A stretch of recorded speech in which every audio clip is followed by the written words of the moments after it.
ningún pueblo, ninguna ciudad que yo conozca al menos, que se haya podido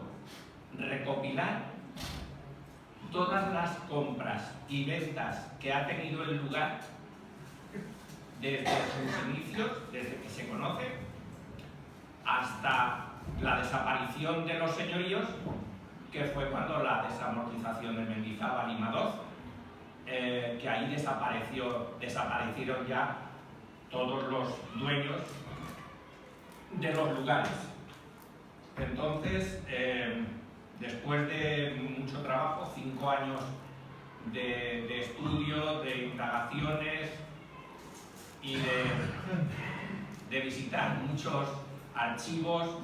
se han conseguido cosas que ahora las veremos, que creo que bajo mi punto de vista son muy interesantes, y sobre todo para una población, pues el conocer todo su desarrollo histórico creo que es algo importantísimo. Desde luego, yo creo que cualquier cosa, un cuadro, una pintura, una escultura o una ciudad en este caso, quizá no se vea lo mismo si se conoce la historia que si no se conoce. Quizás se pueda ver con distintos ojos sabiendo su historia. Entonces, comenzamos ya digo, para no alargar mucho el tema. Es evidente y todos sabemos, porque lo tenemos estudiado y lo tenemos claro, que los inicios de Benacer son iberos. En los 4 asentamientos que tenemos localizados hay muy poca diferencia entre unos y otros, pero sí hay diferencia. Sabemos, por ejemplo,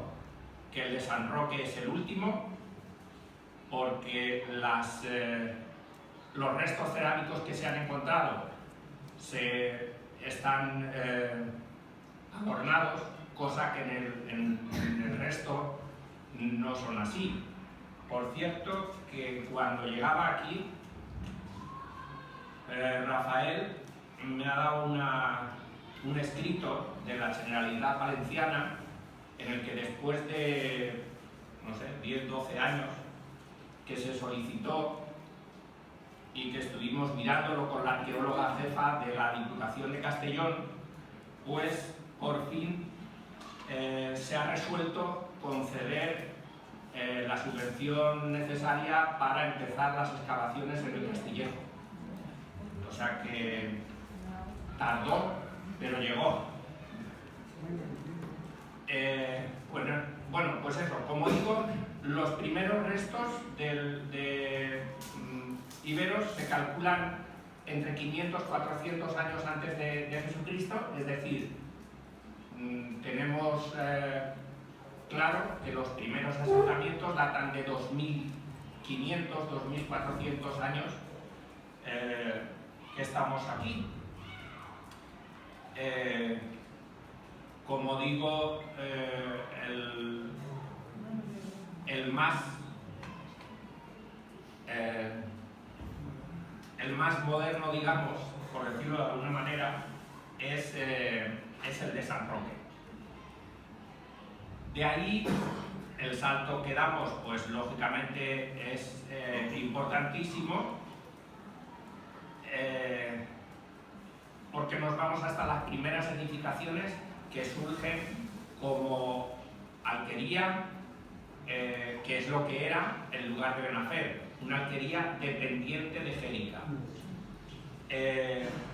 Esas primeras edificaciones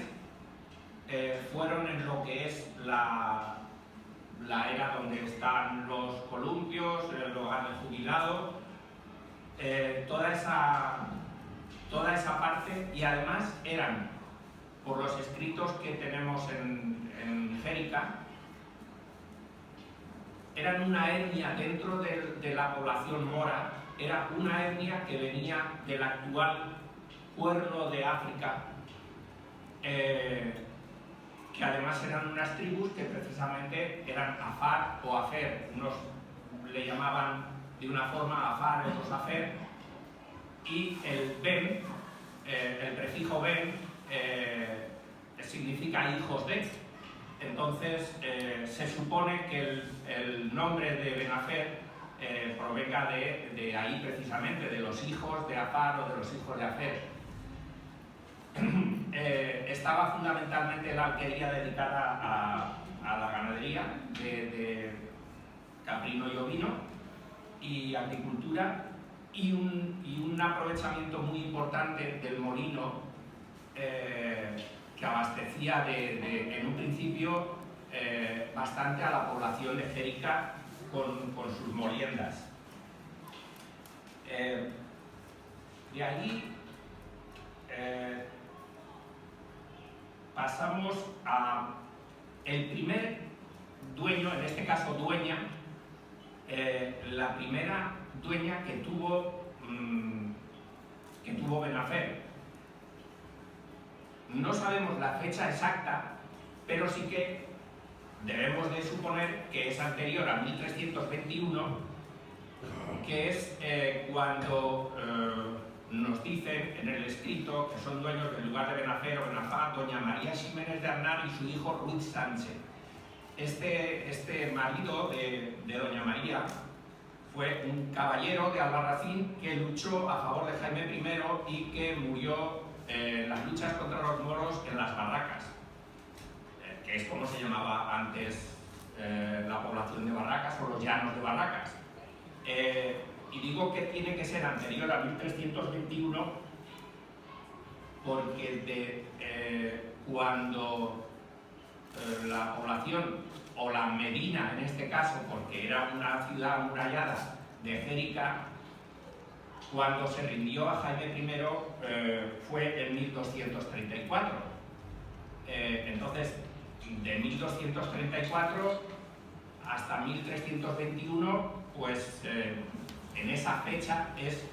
cuando tuvo que ser dueña esta señora de Benafer. Esto siempre era por medio de donaciones que se hacían a las personas que habían luchado en favor de. Es de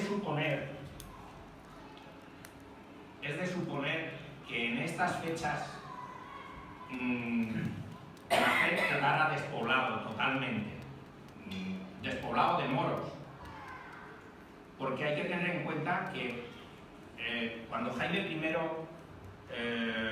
vino desde Teruel, que es donde comenzó la reconquista del Reino de Valencia, bajó conquistando poblaciones, hasta tal punto se le atravesó la población de Jérica que continuó sin conquistar la población, porque era una ciudad amurallada, era muy difícil, y para no perder tiempo siguió hasta Burriana, y de hecho llegó a Burriana, conquistó Burriana, pero Jérica aún no estaba conquistada.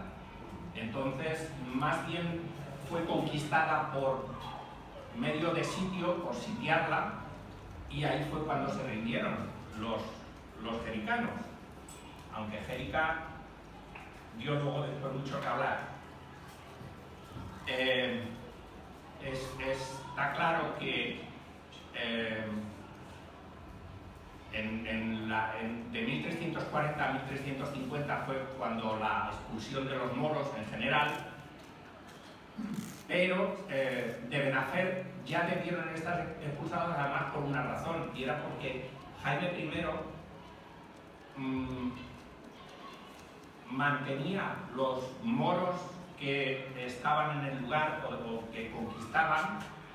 si no habían entrado en batalla. Si entraban en batalla, expulsados y fuera. Y entonces se supone que precisamente por las luchas tan tremendas que tuvo Jaime I con la ciudad con la Medina de Jérica, pues está claro que ahí hubo las represalias, y además luego después aquí en algunas donaciones que hubo nos lo dice que era un lugar deshabitado.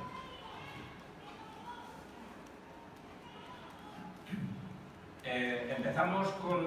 ya con algunos nombres. En 1368 los hermanos Chaume y Nombert. Vemos aquí que la escritura que se utilizaba y los nombres que se utilizaban eran, porque Chaume no era un nombre que fuera ni valenciano, ni catalán, ni nada de esto, era el nombre en latín que se usaba en aquellos momentos, un latín degenerado si tú quieres, pero eran los nombres que, como luego veremos, lo mismo que Ximénez, que era con X, Joan y Alfons y todo eso. Y nos dice aquí que en el año 1368 se donó la torre de Benafer y sus caseríos y ciertas anegadas de tierras de regadío. Es decir, no se donó la totalidad del término, se donó parte. Y como cosa curiosa también, en esta donación hay dos escrituras que son exactamente iguales, en el mismo día, pero con distintos nombres. Tenemos que por la muerte de Juan Alfonso se revoca la donación. Hay que tener en cuenta también que el rey Jaime I, que como más o menos sabemos era un poquito mujeriego el hombre, tuvo bastantes problemas con doña Teresa Gil de Vidaurre, que fue la concubina, amiga, si bien ella estuvo con el rey porque ella le había prometido casarse con ella y lo había prometido ante la iglesia. De ahí que vinieran además todos esos problemas que tuvo con doña Teresa, que luego además, al no cumplir el rey, ella, tanto judicialmente como eclesiásticamente, lo llevó adelante y él, para intentar calmarla un poquito, pues le concedió el reino de Xérica, que en aquel momento además, por la parte oeste, llegaba hasta Chelva, el reino de Xérica, con la condición de que si la descendencia en un momento determinado, es decir, no había descendencia directa, volvería al reino de Valencia, cosa que pasó con el tercer descendiente. Aquí empieza ya a aparecer el obispo Íñigo de Valterra, que esta es otra de las cuestiones también, que alguien que oiga el apellido Valterra, pues dirá, ya tenemos aquí los catalanes que vinieron a la conquista del reino de Valencia. Pues no. Íñigo de Valterra proviene de Navarra, es una familia navarra, está en muchos documentos por los reyes de Navarra, y al llegar aquí, pues bueno, se asientan en la población de Segorbe, y de ahí muchos son los descendientes de este obispo, con bastantes hijos además. Aquí tenemos a doña Beatriz de Xérica, que vende a Berenguer de Tobía, vende 300 suelos de peita, y de ciertas viñas del lugar de Benafer. Estamos hablando de 1375. Y aquí hay una cosa curiosa en este testamento, que Berenguer de Tobía dice en el codilicio, es decir, el codilicio era un documento que se escribía a mano por el testante para adjuntar al documento oficial, y en él se dice que lega a Carles de Valterra, primo hermano mío, 1000 sueldos con el pacto y condición de que aquel no continúe yendo por mar, puesto que de allí le será venida toda su destrucción. Y es que este Carles de Valterra fue un corsario que mantuvo en jaque a toda la costa valenciana y parte de la catalana, porque, bueno, ahí el hombre se entretenía haciendo sus guerras.